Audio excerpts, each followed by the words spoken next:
en 24 horas.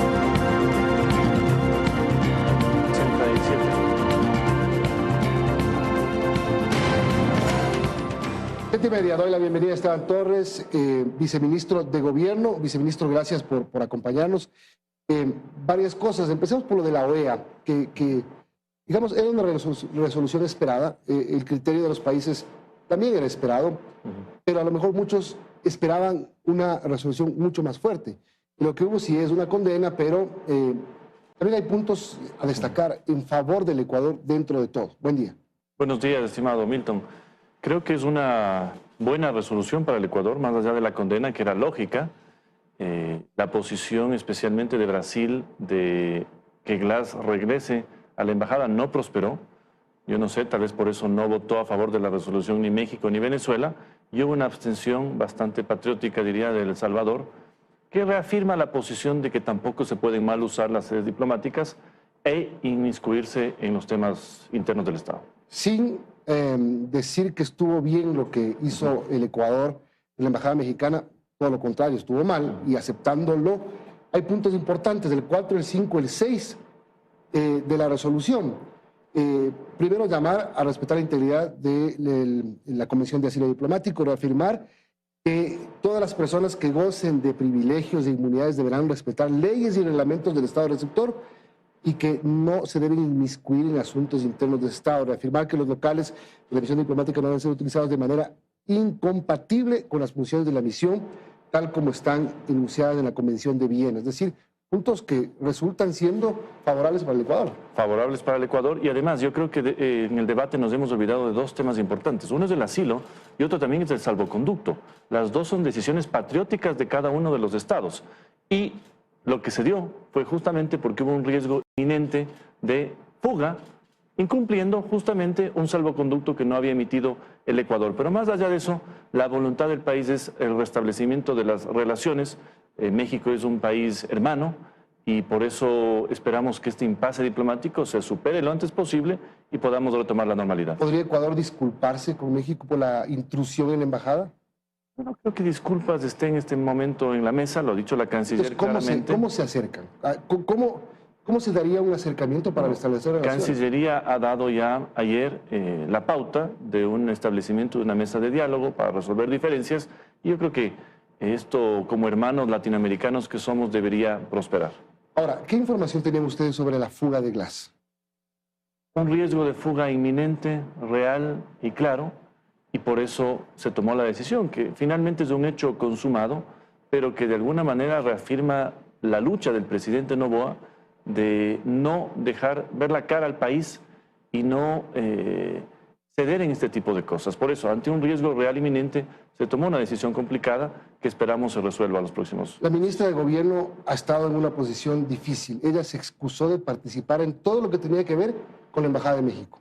Y ella también en la comisión ayer de Relaciones Internacionales en la Asamblea explicó claramente los pasos de cómo fue su relación con la delegación diplomática de México, los sucesivos pedidos para que esto se resuelva en derecho sin meterse en los asuntos internos del Estado. Así que lamentablemente pasó lo que pasó, pero como le digo, lo importante ahora es ver más allá, adelante, y esa es la voluntad del país. Ahora, solamente aclaro este tema, porque la ministra tiene doble nacionalidad. Ella nació en México y es ecuatoriana, entonces ella llegó a un punto donde ya no podía meterse más. No, sin duda alguna, ella lo dijo ayer en la comisión, en ciertos temas se excusa justamente para evitar que haya cualquier tipo de comentario, lo cual es profesional, lógico y patriótico de su parte. Pero como le digo, la voluntad es superar esto. Lo de ayer en la OEA creo que fue positivo para el Ecuador, más allá de la situación compleja. Y lo que nosotros sí también queremos es mandar un mensaje al mundo de que aquí se respeta la Constitución, la ley, y de que tampoco se pueden mal usar las misiones diplomáticas. Bueno, no se respetó tanto la Convención de Viena porque no se podía irrumpir a menos que la misión diplomática la autorice. Es decir, tiene dos partes, pero el tema es diplomático y el tema se resuelve. Y tampoco podía haber una fuga de una persona sin un salvoconducto legalmente emitido por el Estado. ¿Cuántos casos históricos hemos visto de otorgamiento de asilo, pero no salvoconductos? Lo propio pasó con Assange en el Reino Unido, ¿no? O de fuga, como pasó el año pasado. O de fuga también, como pasó el año pasado, así es.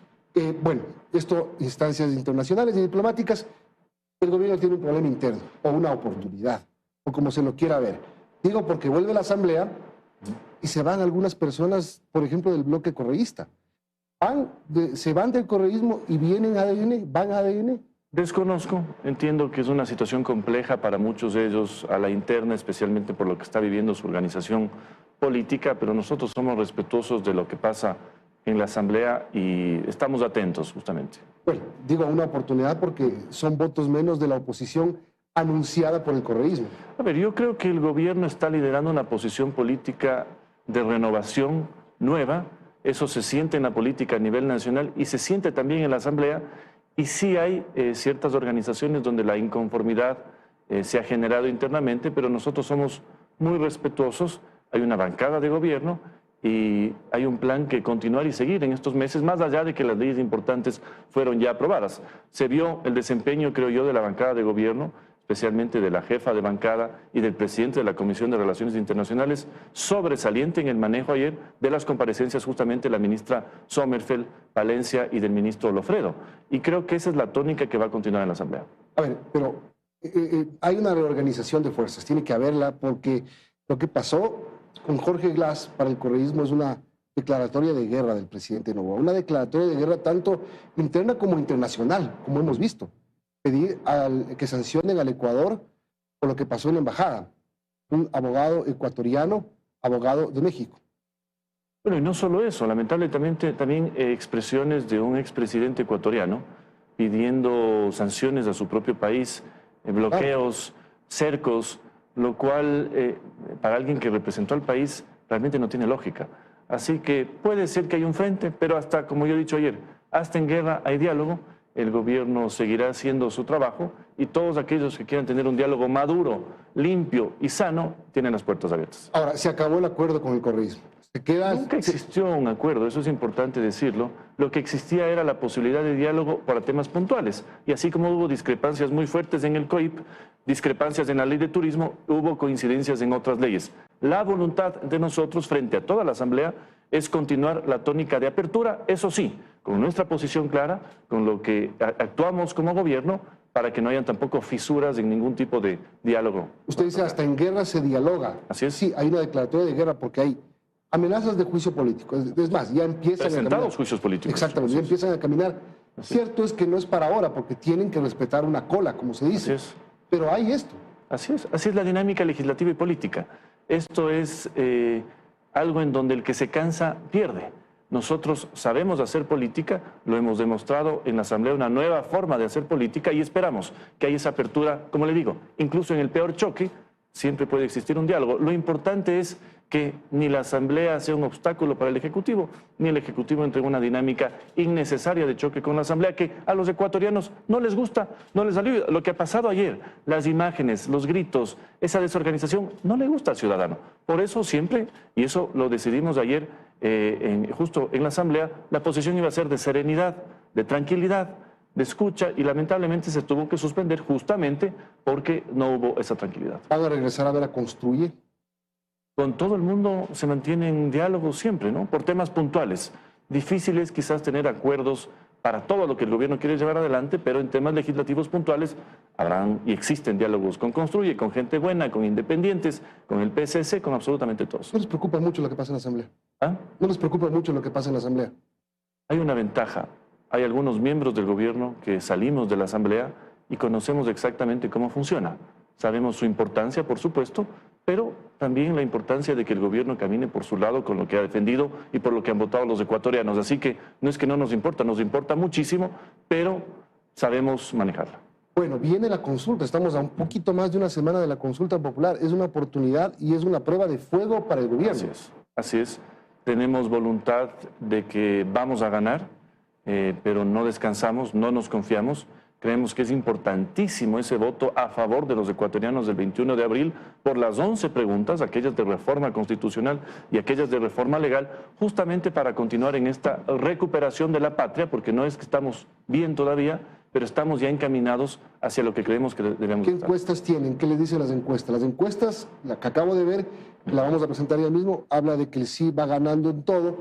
Dos preguntas con mayor problema, que son la de arbitraje y la de contratación que de son jugadoras. fundamentales. Esas dos preguntas son fundamentales porque se encadenan justamente a la lógica del gobierno de promover más empleo nuevo y empleo juvenil, especialmente para aquellos que estudiando no encuentran una carrera, mientras estudian no encuentran qué hacer o simplemente no logran entrar a la universidad y necesitan ingresar al mercado laboral. Y el tema del arbitraje, fundamental. Una novelería haberlo quitado en la Constitución del 2008. El arbitraje internacional es apertura, es diálogo, posibilidad de que vengan inversiones al Ecuador. Así que esas dos que quizás tienen un poco más de discusión ideológica, esperamos también que tengan un triunfo el 21 de abril. ¿Por qué tienen tan bajo apoyo o menor apoyo, digámoslo así, para ser más justos, comparadas con el resto? Bueno, porque el resto son tan fundamentales. Porque son preguntas que, digamos, no están encadenadas al tema de seguridad como el resto de preguntas y porque tienen una discusión ideológica.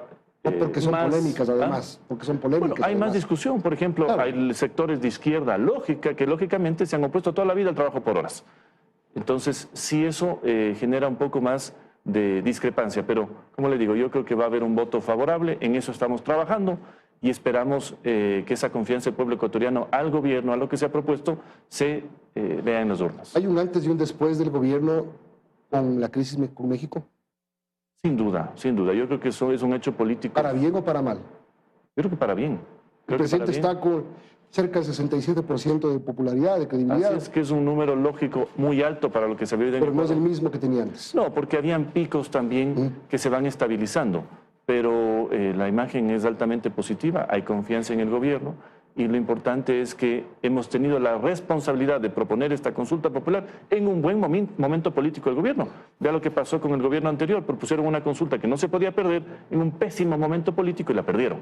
Así que esperamos que eso no suceda, por supuesto. Si Glass fugaba de la embajada, ¿perdieran la consulta? Creo que hubiera influido no solo en la consulta, negativamente en el gobierno, en su imagen y en su capacidad de luchar por lo que está luchando. Hubiera sido un golpe terrible y por eso tampoco lo permitimos. Muchas gracias. Gracias también. César Torres, viceministro de Gobierno. Vamos a una pausa y vamos a conocer enseguida los datos de este último sondeo, de esta última encuesta, antes de la consulta y después de lo que ocurrió con México. Estará con nosotros Álvaro Marchante.